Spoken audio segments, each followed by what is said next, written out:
Hey guys, today I'm going to show you how to reset the service reminder and the oil reminder over here in Seat Ateca. Well, this is Cupra Ateca in fact, but we have the instrument cluster, the digital one, and we don't have any diagnostic tools. You can do it from the hidden menu in the instrument cluster itself.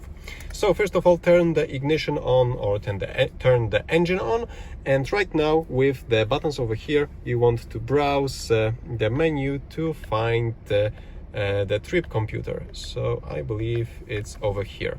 Now with the up and down scroll wheel, find the range. Where's the range? Okay, over here, confirm it. And right now press and hold it for about 10 seconds. So let's count with me.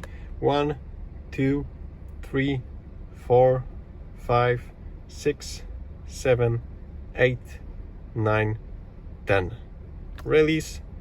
And you are in the service menu. So right now you can scroll down. We have the reset oil service option, reset inspection, this is the maintenance reminder option.